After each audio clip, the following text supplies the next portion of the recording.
controls. The label, text box, and the command button. How are we going to create a label? So, if this is your label, you have to double-click. Tama? Double-click. So, magkakaroon tayo ng label 1. And then, how are we going to rename this label? Ito yung pinapakita ko kanina. Under the caption. Okay?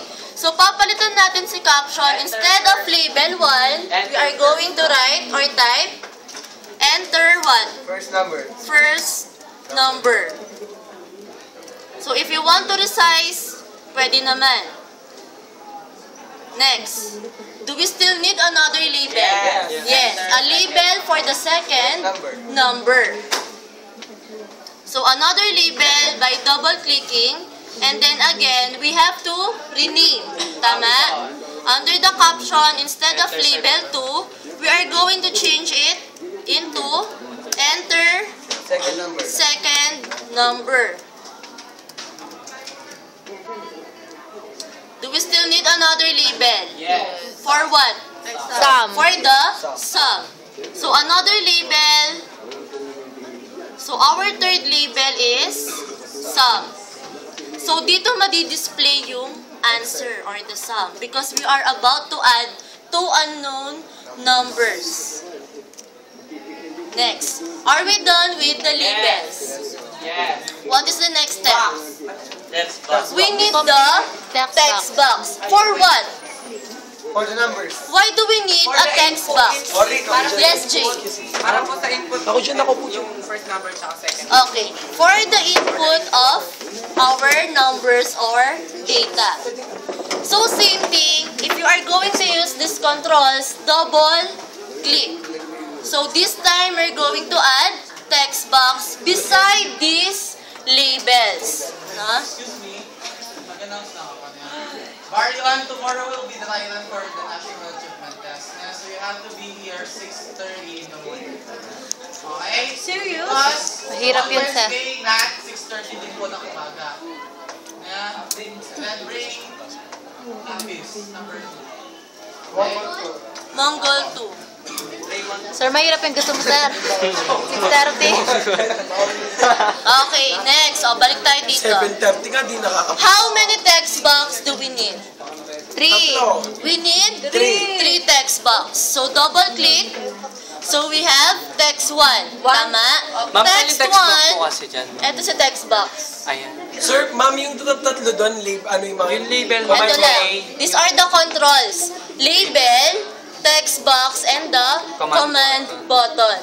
So, text box number 1 will be placed beside our first label, which is the enter first number. Next. Buburahin ba natin si text box? Yes, ma'am. Yes. Bakit? Kasi palalagay mo doon yung number. Okay. Because once you run this program, what is the code kasi? Or control? How are you going to run the program? Okay, tignan nyo ha.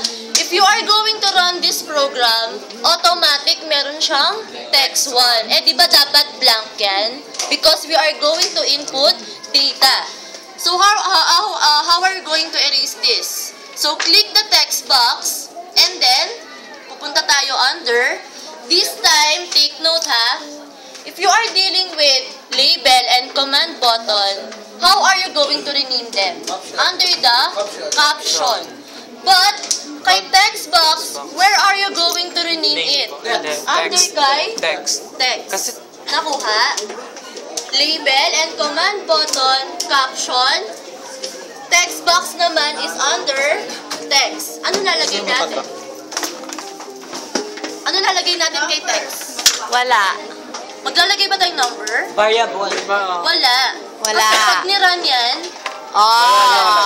Diba? I told you. Ano, mama, wala kang lalagay? buburahin natin yung text. Nakuha. Nakakima ba? Next. Another one. Another text box For the second number. for the second number. So, same thing. Alisin din We po need yung- blank text box. So, burahin natin. How about for the sum? Command button. Ha? Command. Text box pa rin. Text box.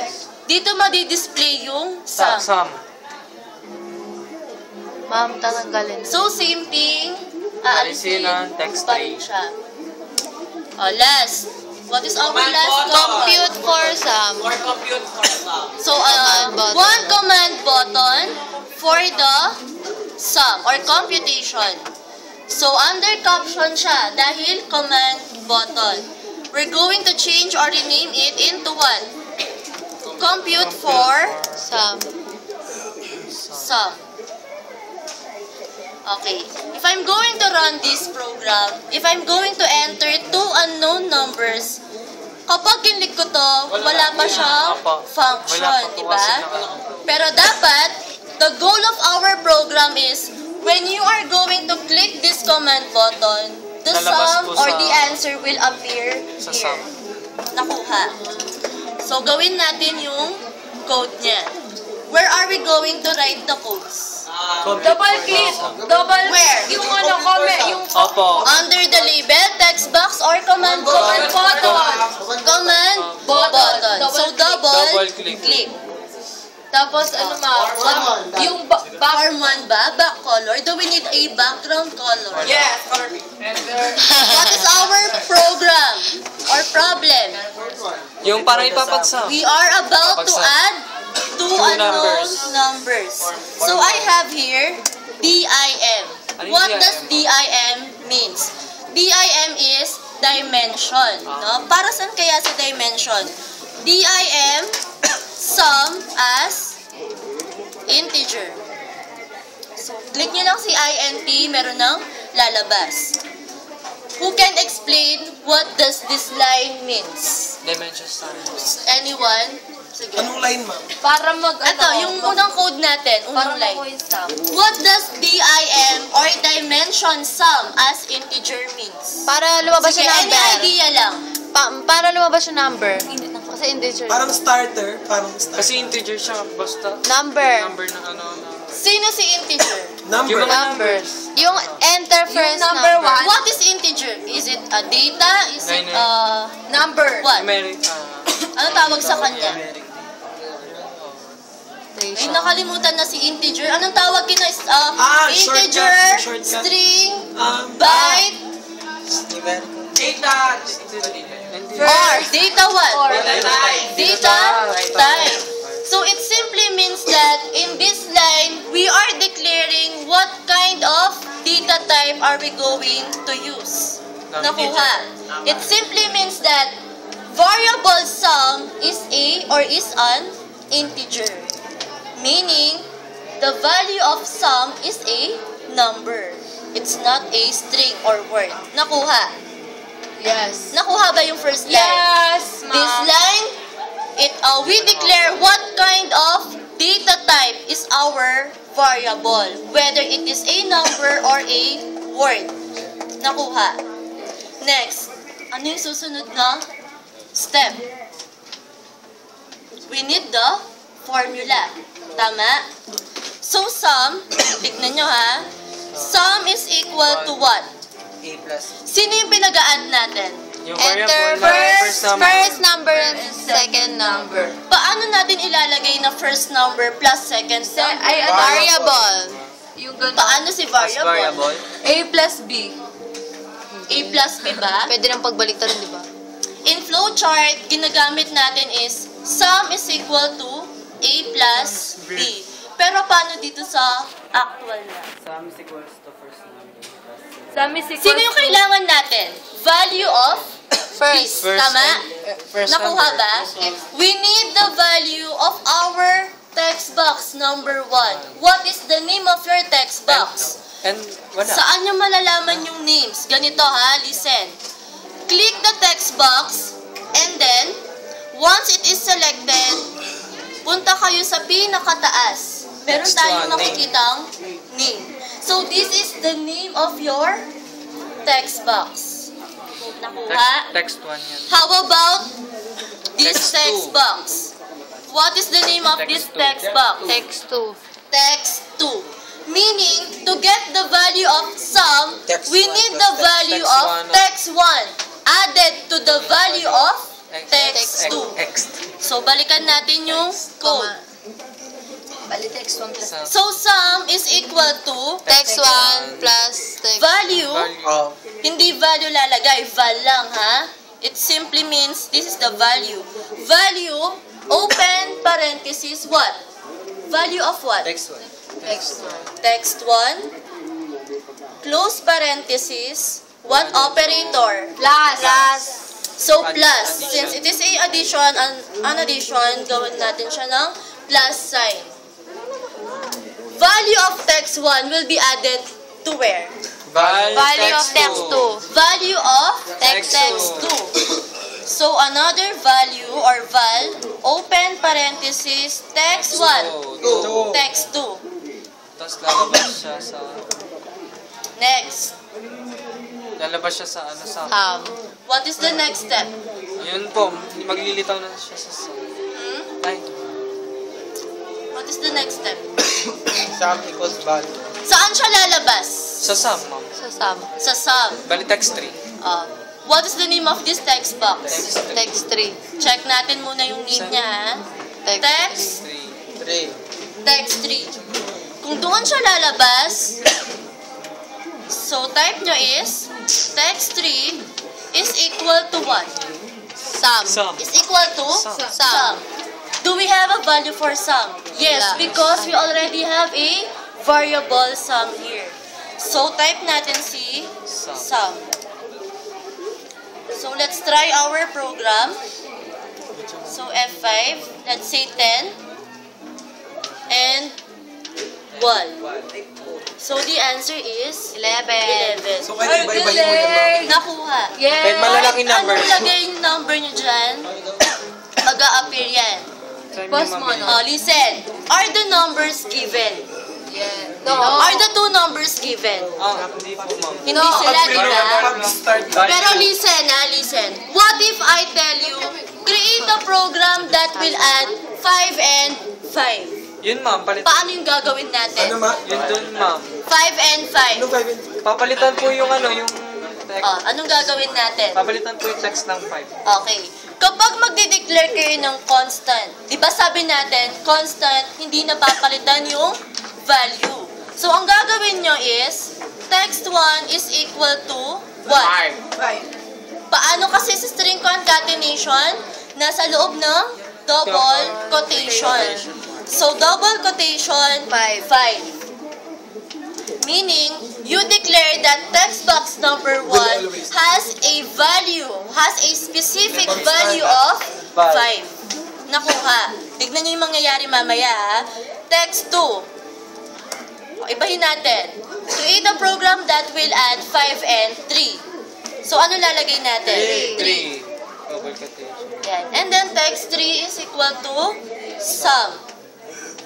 So, pag niran natin to, let's say maglalagay akong 10 plus 10. 8. Ano dapat yung sagot dito? 20. Yun pa rin yung 20. malabas. Pero ano yung lumabas? Yung ano po. Yung nasa Ano nyo ano. ulitin natin. Lapit. 10 at saka 10 yung nilagay ko, di ba?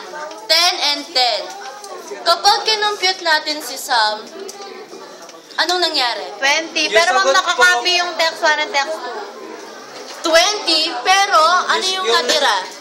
Yung ano po, value na 5 tsaka 3. Yung dineclare nating constant or value. Nakuha niyo yung difference nung may 2 double quotation. Dinidisplay niya yung nasa loob ng double quotation. O, balik natin sa dati. So, burahin natin to. Hindi ko mga ginamit yung plancha. Let's say 100 plus 150. Maghanap ka muna bago ka magsalita kasi. What will be the result of this one? 250. 50. So once I click this command button, compute for sum, ayun yung sum niya. Nakuha. Nakuha si addition. Next, how about the reset button? Ano yung kailangan nating control kay reset button? Label Command ba? Text box or command? Command button. Button. So we are going to create another command button which is the Reset. reset.